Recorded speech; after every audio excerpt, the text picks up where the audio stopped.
और अब खबरें तफसील से। सऊदी हुकूमत के जरिए कोविड-19 के पेश नज़र ग्लोबल हज को मुलतवी किए जाने और लोकल हज को तरजीह देने के ऐलान के बाद मरकज़ी हज कमेटी ने 1,20,000 के करीब आज़मीन हज की पेशगी रकम को लौटाने का सिलसिला शुरू कर दिया है। मरकज़ी हज कमेटी ने हज 2020 की रकम को लौटाने का सिलसिला शुरू कर दिया है। पहले मरहले में गोवा के तमाम आज़मीन की पहली किस्त की रकम लौटा दी गई है और दीगर रियासतों के आज़मीन हज की रकम वापसी के अमल में भी तेज़ी लाई है। आज़मीन हज को जल्द ही पासपोर्ट भी वापस किया जाएगा। लौटाएंगे। रकम लौटाने का सिलसिला ऑलरेडी शुरू हो चुका है। हमने कल ही गोवा स्टेट के सारे हाजियों की रकम आरटीजीएस कर दी है और उनके अकाउंट्स में वो रकम चली गई है। इस तरह हमारे पास एक वॉर फुटिंग पे, जंगी पैमाने पे सारा काम चालू है, जिसमें सारा अमला हमारा रिफंड में लगा है और सारे स्टेट्स के जो रिकॉर्ड्स चेक करने होते हैं, अकाउंट्स डिटेल चेक करने होते हैं, वो सारा करके हम लोग सभी का टोटल अमाउंट रिफंड कर रहे हैं और इंशाल्लाह 1 महीने के अंदर सारे हाजियों के पैसे वापस हो जाएंगे। हज 2020 के जो हाजी सिलेक्टेड हैं उनको 2021 के हज में तरजीह देने के बारे में कोई फैसला हुआ या नहीं, तो एक पॉलिसी मैटर है। 2021 की जो हज पॉलिसी है वो अभी तक तय नहीं है। आमतौर पर ये हज के बाद एक हज रिव्यू मीटिंग होती है सेक्रेटरी लेवल पर, जो मंत्रालय में, मिनिस्ट्री ऑफ माइनॉरिटी अफेयर्स में, इसमें अगले हज की पॉलिसी डिसाइड होती है। इसमें जरूर इस बात पर गौर होगा। कर्नाटक में मुस्लिम तबके को खुसूसी रिजर्वेशन फराहम करने के लिए एक बार फिर आवाज़ उठी है। जस्टिस HN नागमोहन दास कमीशन के सामने एक तहरीरी अर्जदाश्त पेश की गई है। दावनगिरी शहर की एक समाजी तंजीम के सदर एडवोकेट अनीस पाशा ने यह दरख्वास्त कमीशन को पेश की है। बेंगलुरु में न्यूज़ 18 उर्दू से खास गुफ्तगू करते हुए जस्टिस नागमोहन दास ने कहा कि यह कमीशन SC और ST तबकों के रिजर्वेशन में इजाफे की मांग पर गौर करने के लिए बनाया गया है। ताहम अनीस पाशा की जानिब से दी गई अर्जदाश्त को कमीशन ने मुस्तरद नहीं किया है, बल्कि इस दरख्वास्त को जरूरी कार्रवाई के लिए हुकूमत को भेजा गया है। This commission is constituted by the government of Karnataka to submit a report on the issue relating to enhancement of reservation to SC/ST from 15% to 7% and from 3% to 7% respectively. In the process of consultation meetings, one organization called Uma Chintana Vedike, represented by its president, one Mr. Anish Pasha, an advocate from Davanagere, submitted a representation to this commission requesting to provide a separate reservation for the minority communities. This claim is based on the recommendations of Justice Rajendra Sachar report. But this commission has no power either to recommend or to consider this representation for providing reservation to minorities. But at the same time, having gone through the report of Justice Sachar Commission report, I am convinced that large section of Muslim minorities in this country are living in very, very bad conditions. They require the support of the state for upliftment of their living conditions. Therefore, the representation that we have received, we have forwarded the same to the government of Karnataka for consideration and suitable action. मुल्क में corona का कहर लगातार बढ़ता ही जा रहा है। हर दिन मुल्क में कोरोना के नए मरीजों और कोरोना से होने वाली अमवात में तेजी से इजाफा हो रहा है। ताज़ा आदाद-ओ-शुमार के मुताबिक मुल्क भर में 24 घंटों में 465 लोगों की कोरोना से मौत हो चुकी है, जबकि 15,968 नए मामले दर्ज किए गए हैं। इसके साथ ही मुल्क भर में कोरोना के अब तक 4,56,183 मामले हो चुके हैं, जबकि अब तक कोरोना से कुल 14,476 अफराद की जानें जा चुकी हैं। मुल्क में कोरोना से सबसे ज्यादा मुतासर रियासत महाराष्ट्र को में कोरोना के मामले बढ़कर 1,39,010 हो गए हैं, जबकि महाराष्ट्र में कोरोना से अब तक कुल 6,531 लोगों की जानें जा चुकी हैं। वहीं दिल्ली में कोरोना के मामले बढ़कर 66,602 हो गए हैं, जबकि दिल्ली में कोरोना से अब तक कुल 2,301 की मौत हो चुकी है।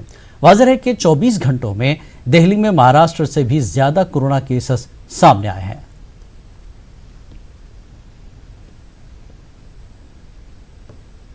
यूपी में कोरोना पॉजिटिव मरीजों की बढ़ती तादाद को देखते हुए रियासती हुकूमत ने पूरी रियासत में रैपिड टेस्ट कराने का फैसला किया है। इसके लिए जर्मनी और बेल्जियम से मंगाई गई रैपिड एंटीजन डिटेक्शन किट का इस्तेमाल किया जाएगा।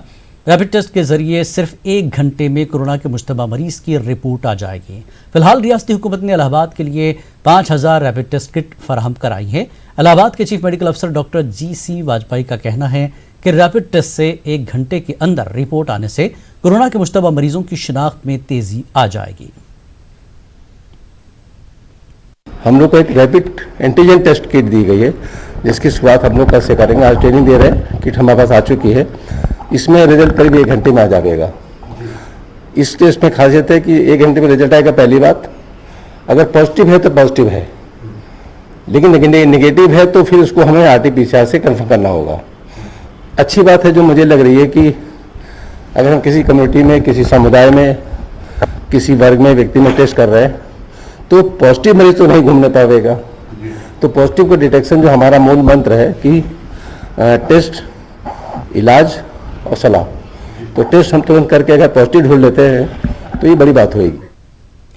मगरबी बंगाल में कोरोना ने एक रुकन असेंबली की जान ले ली है। तृणमूल कांग्रेस के रुकन असेंबली तमनाश घोष की कोरोना से मौत हो गई है।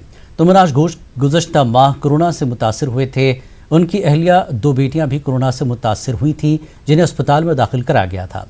तमनाश घोष के इंतकाल पर वज़ीर आला ममता बनर्जी और गवर्नर जगदीप धनखड़ ने इजहार ताज़ियत किए। तमनाश घोष वज़ीर आला ममता बनर्जी के पड़ोसी भी थे। वो फाल्टा हल्के से 3 बार रुकन असेंबली मुंतखब हुए थे।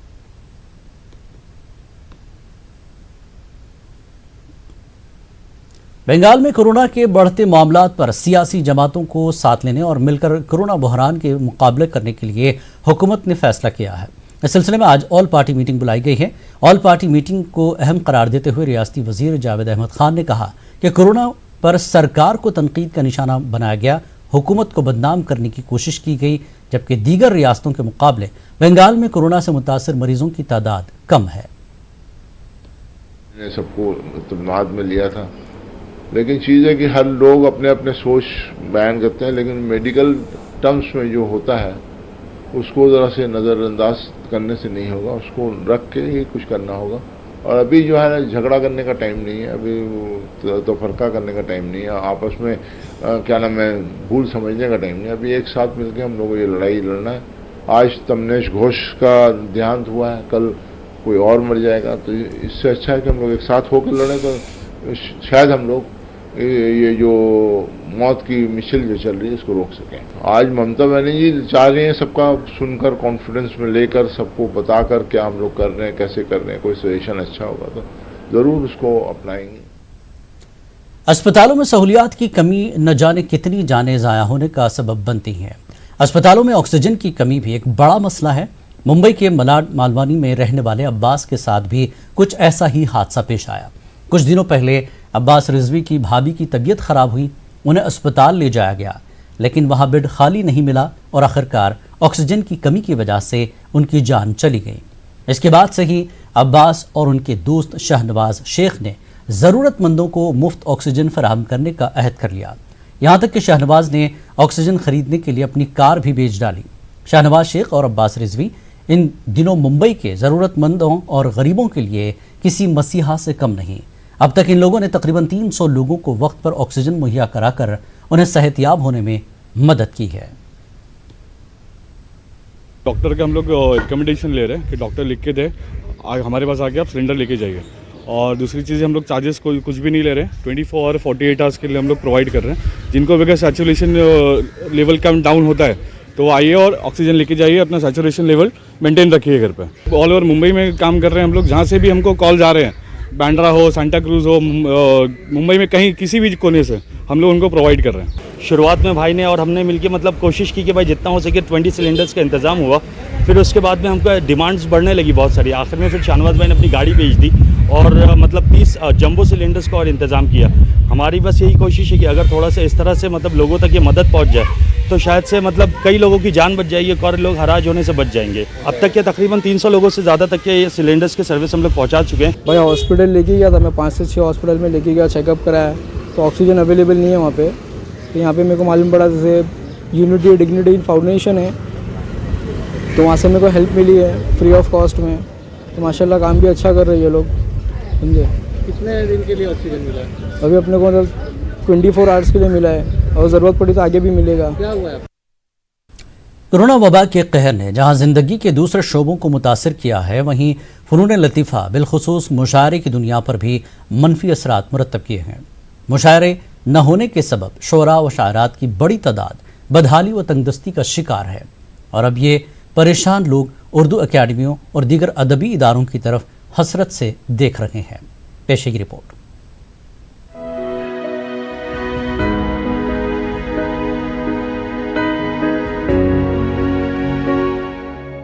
हमारे माशरे में मुशायरे को एक अदबी इदारे की हैसियत हासिल रही है। रफ्ता रफ्ता इस अदबी इदारे की मकसदियत तब्दील हुई तो मुशायरे के जरिए तहजीबी व लिसानी तरबियत के साथ साथ लोगों के माशी मसाइल भी हल होने लगे और फिर ये तहजीबी इदारा एक ऐसी अदबी इंडस्ट्री में तब्दील हो गया जिसने सैकड़ों शायरों को खुशहाल जिंदगी और जिंदगी का आला मयार अता किया और हजारों शोरा व शायरात के माशी मसाइल हल करने शुरू किए और फिर इन्होंने शेर व शायरी को ही जरिया माश बना लिया।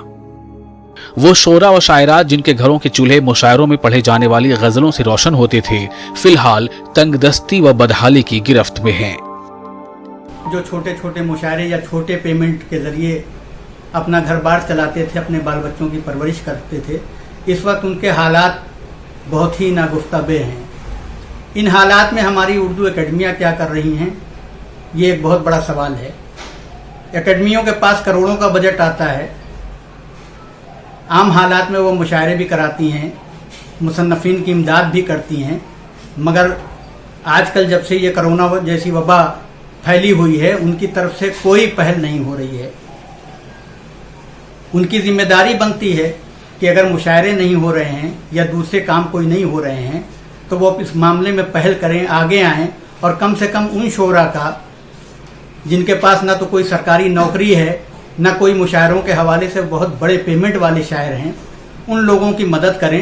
ज़ाहिर है कि ये दोनों बातें इस वक्त पेश नज़र हैं और ये सूरत हाल परेशान कुन भी है कि वो लोग कि जो ज़ाहिर है कोई ना कोई ज़रिया इंसान का ज़िंदगी गुजारने का होता है और वो अब सिर्फ मुशायरों पे थे और अब उनकी ज़िंदगी में एक बहुत बड़ा खला सा पैदा हो गया है। तो बिल्कुल कतई जो एकेडमीज़ हैं और उनके पास ऐसे बहुत से फंड्स हैं कि जिससे वो इन लोगों की मदद कर सकते हैं, एकेडमी वाले या और दूसरे इदारे जो भी हैं, ऐसे इन लोगों की किफ़ालत हो सके, इनकी मदद हो सके ताकि वो सुकून से, बहुत से उसमें ऐसे हैं कि जो बहुत अच्छी शायरी भी करते हैं।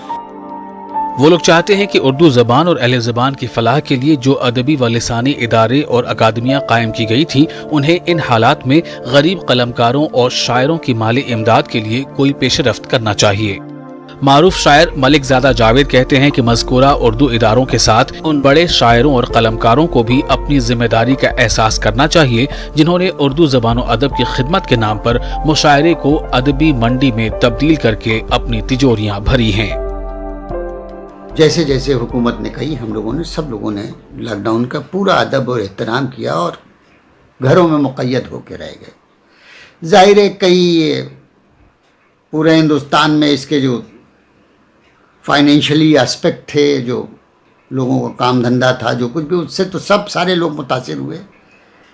लेकिन एक ग्रुप या एक चीज़ जो है वो ख़ास तौर से उर्दू वालों के लिए ये अहम है कि हमारे वो शायर जिनका ज़रिया आमदनी जो था वो मुशायरा था, वो बेचारे तबाह हो गए, बर्बाद हो गए और फ़िलहाल कोई उम्मीद नहीं लगती कि उनको गवर्नमेंट जो है इस बात की इजाज़त देगी कि कहीं मजमा हो, कहीं मुशायरे हो, कहीं कवि सम्मेलन वगैरह वगैरह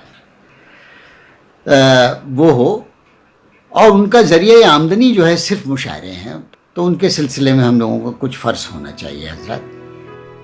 इस ज़िम्न में जब हमारे नुमाइंदे ने उत्तर प्रदेश उर्दू अकादमी और फखरुद्दीन अली अहमद मेमोरियल कमेटी के सेक्रेटरी से बात की तो उन्होंने इमदाद मुसन्निफीन के मद में इजाफा करने की बात करते हुए मुस्बत पेशरफ्त का इशारा दिया। कुछ शायरों ने इस ज़िम्न में मुख्तलिफ रियासतों की अकादमियों से राब्ते कायम करके भी मुतालबात पेश किए हैं। जाहिर है इस ज़िम्न में संजीदा पेशरफ्त और अमली इक़दामात किए जाने की जरूरत है। न्यूज़ 18 उर्दू के लिए लखनऊ से तारिक कमर की रिपोर्ट। वक्त एक ब्रेक का, ब्रेक के बाद फिर लौटेंगे।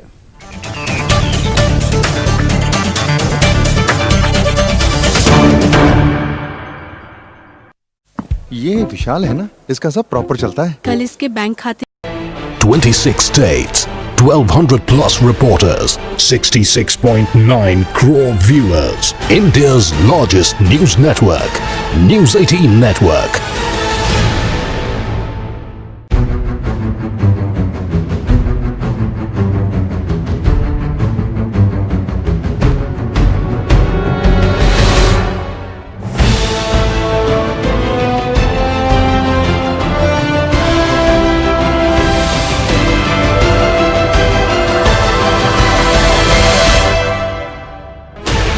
Sixteen channels, 15 languages, 26 states, 1200 plus reporters, 66.9 crore viewers. India's largest news network, News 18 Network.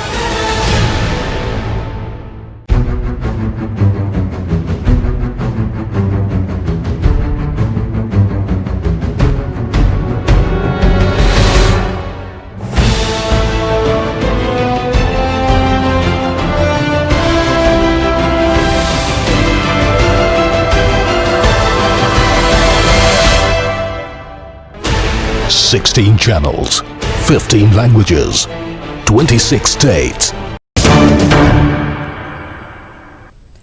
खास बात इंडिया में एक बार फिर आपका खैर मकदम है। रांची के अंजुमन इस्लामिया अस्पताल के निज़ाम को बेहतर बनाने के मौजू पर आज मीटिंग हुई। अस्पताल के CMO डॉक्टर सैयद इकबाल हुसैन की क़यादत में मुनक़्क़िद इस मीटिंग में अंजुमन इस्लामिया के सदर अबरार अहमद और जनरल सेक्रेटरी मुख्तार अहमद के अलावा मजलिस आमला के अरकान शामिल हुए। अस्पताल इंतज़ामिया ने वाज़ेह किया कि कोरोना वबा की वजह से डॉक्टर और नर्स की तादाद में कमी हो गई थी। वाज़ेह है कि ये अस्पताल शहर की एक बड़ी आबादी के लिए बड़ा सहारा है। कोरोना के पीरियड में इस अंजुमन इस्लामिया हॉस्पिटल में कुछ परेशानियां हम लोग को हो रही थी, ख़ास करके स्टाफ की कमी और कुछ जांच की ज़रूरत। तो वो सब देखते हुए कुछ इंतज़ामात करने की ज़रूरत पड़ी। उसके लिए भी हम लोग आज यहाँ पर एक बैठक किए हैं। ख़ास करके के यहाँ पर जो ऑपरेशंस हो रहे हैं, ऑपरेशंस में भी कुछ जांच की ज़रूरत होती है, इमीडिएट जांच की ज़रूरत होती है, और उसमें वो जांच नहीं होने से वो डॉक्टर्स को वो ऑपरेशंस करने में परेशानी होती है। औरंगाबाद शहर में कोरोना की तशवीशनाक सूरत हाल का अंदाज़ा इस बात से लगाया जा सकता है कि म्यूनिसिपल कमिश्नर के ड्राइवर तिब्बी रिपोर्ट पॉजिटिव आई तो कमिश्नर आस्तिक कुमार पांडे ने खुद को होम क्वारंटीन कर लिया। शहर में अब तक कोरोना के मरीजों की तादाद 3000 से तजावुज़ कर गई है। इसी तरह मरने वालों की तादाद 200 से ज़्यादा हो गई है। ऐसे हालात में बीजेपी, शिवसेना और MIM ने मुत्तहदा तौर पर इंतज़ामिया पर नाकामी का इल्ज़ाम आयद किया है। MP इम्तियाज़ जलील का कहना है कि इंतज़ामिया को हमने हर मुमकिन ताउन किया, लेकिन नतायज इसके बरक्स निकल रहे हैं। देखिए, प्रशासन के तरफ से ऐसा नहीं है कि सपोर्ट नहीं कर रहा है। हम लोगों ने प्रशासन के काम के अंदर ज़रा भी दखल अंदाजी नहीं की। कल के दिन ये नहीं होना चाहिए था कि हमारे ऊपर इतना प्रेशर है और ये लोक प्रतिनिधि बार बार हमारे पास आ रहे हैं, मिल रहे हैं। हमने उनको एक खुली छूट दिए थे, फ्री हैंड दिए थे कि आप अपने लेवल के ऊपर इस शहर को बस कोरोना मुक्त कर दीजिएगा करके। लेकिन इतने दिनों के अंदर जब रिजल्ट्स नहीं आ रहा तो सबकी चिंता बढ़ी है। लोगों की चिंता बड़ी है, लोक प्रतिनिधियों की चिंता बड़ी है, सरकार की चिंता बड़ी है, प्रशासन की चिंता बड़ी है। तो ऐसे सूरत के अंदर किसी के ऊपर दोष देना नहीं है, लेकिन अगर राय मशवरे से अगर कुछ अच्छी बातें, जैसा हमने 2 घंटे बैठे हैं तो बहुत सारी नई बातें सामने आई है, उसको हम प्रशासन के सामने रखेंगे। उद्देश्य सबका यही है कि शहर को कोरोना मुक्त कर। आज के माहौल में देखे जाए तो प्रशासन कहीं दिख ही नहीं रहा। प्रशासन में हम लोग फ़ोन करते हैं, अरे बाबा वहाँ पॉजिटिव पेशेंट मिला है, जब कहीं एम्बुलेंस जाती है। और मेरे ख्याल से ये इनके लोगों की वजह से आज कोरोना के पेशेंट बढ़ रहे हैं। ये बात ठीक नहीं है, अपने शहर के लिए ठीक नहीं है। इसलिए अब अभी देखा जाए तो अभी मुझे जो अभी मालूमात आई है, जो म्यूनसिपल कमिश्नर है उसका ड्राइवर पॉजिटिव हो गया और उन्होंने खुद को क्वारंटाइन कर लिया। अभी शहर को देखेगा कौन? मतलब तुम आपस में क्या हो रहा है ये हमको भी पता नहीं। अब कोई डिसीजन लेने का तो कौन लेगा? ये सब जो दिक्कतें हैं, इसलिए हम सब लोग प्रतिनिधि एक साथ आए और सबने ये डिसाइड किया है अब नहीं, अब हम लोगों में जाएंगे। हम अभी प्रशासन को थोड़ा अच्छा सा उनको सबक सिखाएंगे। राजस्थान में मदरसा तालीम के मुस्तकबिल को लेकर मदरसा पैरा टीचर्स बेहद नाराज हैं। कोरोना बहरान में बतौर हेल्थ वर्कर काम करने वाले मदरसा पैरा टीचर्स को वक्त पर उजरत भी नहीं मिल रही है। कई ओहदेदारों से दरख्वास्त करने के बाद अब मदरसा पैरा टीचर्स अपने खानदान के साथ जयपुर में मदरसा हेडक्वार्टर के सामने धरना देने की तैयारी कर रहे हैं। राजस्थान में मदरसा शिक्षा को लेकर के एक तरफ मुख्यमंत्री कहते हैं कि मदरसों में आधुनिक शिक्षा दी जाएगी, लेकिन राजस्थान मदरसा बोर्ड है कि राजस्थान में बुनियादी तालीम को लेकर के संजीदा ही नहीं है। पिछले दिनों जो राजस्थान के तमाम मदरसा पैरा टीचर्स मांग कर रहे थे, तमाम मांगे उनकी अटकी हुई है। मानदेय से लेकर के उनकी वार्षिक जो वृद्धि है वो अभी तक उनके खातों में नहीं पहुंची है। पिछले दिनों 5 यहाँ से मदरसा पैरा टीचर्स को निकाल दिया गया, उन्हें उनके मूल मदरसों में भेजने का आदेश दे दिए गए। फिलहाल 8 मांगों को लेकर के प्रदेश भर के मदरसा पैरा टीचर्स ने ये चेतावनी दी है कि राजस्थान के तमाम मदरसा पैरा टीचर्स यहीं इस मदरसा बोर्ड भवन पर घेराव करेंगे, धरना देंगे, अपनी डिमांड मांग पूरी करने के लिए अनशन करेंगे। इन तमाम चेतावनियों के बावजूद अभी तक जो मदरसों के बुनियादी मुद्दे हैं वो अटके हुए हैं। पिछली सरकार में अगर देखा जाए तो मेहरुन्निसा टाक यहाँ पर मदरसा बोर्ड की चेयरमैन बनाई गई थी, उसके बाद से किसी नए मदरसा बोर्ड चेयरमैन का अपॉइंटमेंट हुआ नहीं है। मदरसा बोर्ड सेक्रेटरी को लेकर के लगातार प्रदेश भर के मदरसा पैरा टीचर्स हैं, तमाम ऐसी तंजीमें जो कि मदरसों से जुड़ी हुई हैं, या फिर वो लोग जो कि माइनॉरिटी के एजुकेशन को लेकर के लगातार सवाल उठाते रहे हैं, वो सचिव के रवैये को लेकर के भी कई बार सवाल उठा रहे हैं कि इन हालात के अंदर जो काम है मदरसों के आधुनिकीकरण का, बुनियादी तालीम का, मदरसा पैरा टीचर्स और मदरसा के स्टूडेंट्स से जुड़े मुद्दों का, उन पर तवज्जो देने की जरूरत है। लेकिन फिलहाल यहाँ पर कोई जवाब नहीं मिलता है। मीडिया से मुलाकात जब करने की बात आती है, मीडिया मिलने की कोशिश करती है तो उन्हें भी साफ इनकार कर दिया जाता है। उम्मीद की जानी चाहिए राजस्थान सरकार जो मदरसों के मामलों को लेकर के लगातार अपनी तरफ से संवेदनशीलता की बात करती है, संजीदगी की बात करती है, कुछ एक्शन ग्राउंड पे लिया जाएगा और जल्द ही राजस्थान के मदरसों में आधुनिक शिक्षा दी जाएगी। कैमरा पर्सन यासीन के साथ में अरबाज अहमद, न्यूज़ 18 के लिए जयपुर से। कोरोना वबा के सिलसिले में मस्जिदों के जरिए बेदारी पैदा की जाए, उलमाए कराम कोरोना की बीमारी, सेहत और तंदुरुस्ती पर रोशनी डालें। कर्नाटक रियासती अक़लियती कमीशन के चेयरमैन अब्दुल अजीम ने बेंगलुरु में ये बात कही। अक़लियती कमीशन ने हाल ही में रामनगर, चामराजनगर, चन्नपट्टन और चंद दीगर शहरों का दौरा किया है। यहाँ की मस्जिदों और चर्चों में भी हाजिरी दी है।